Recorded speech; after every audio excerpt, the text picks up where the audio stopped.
किरुताई का नाम पूरे गांव में सम्मान और डर दोनों के लिए जाना जाता था।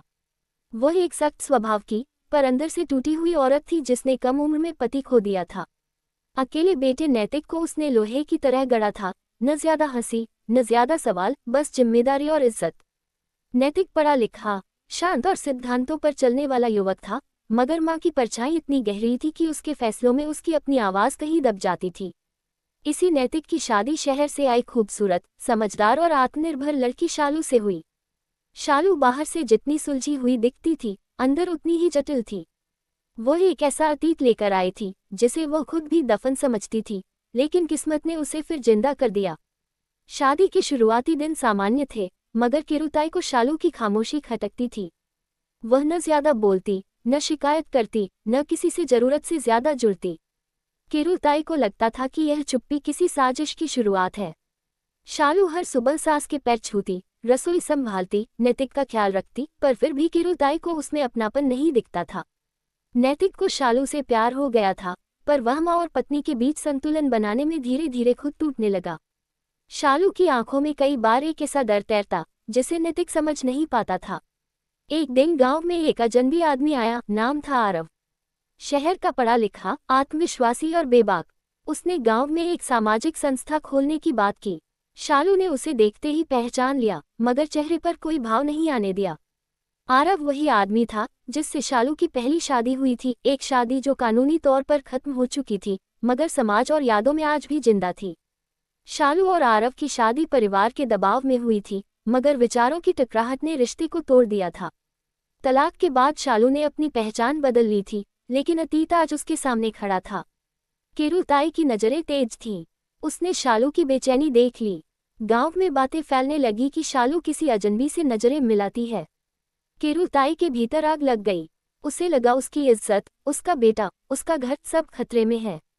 उसने नैतिक को भड़काने की कोशिश की, लेकिन नैतिक ने शालू पर भरोसा किया। यही भरोसा कहानी का पहला बड़ा मोड़ बना। शालू ने पहली बार नैतिक को सच बताने का फैसला किया कि उसकी एक पिछली शादी थी जो टूट चुकी है। नैतिक टूट गया, लेकिन उसने शालू को दोष नहीं दिया। उसने कहा कि वह उसके आज को अपनाता है, न कि उसके कल को। लेकिन कहानी यहाँ खत्म नहीं हुई, बल्कि यहीं से असली आग शुरू हुई। आरव गांव में रुक गया।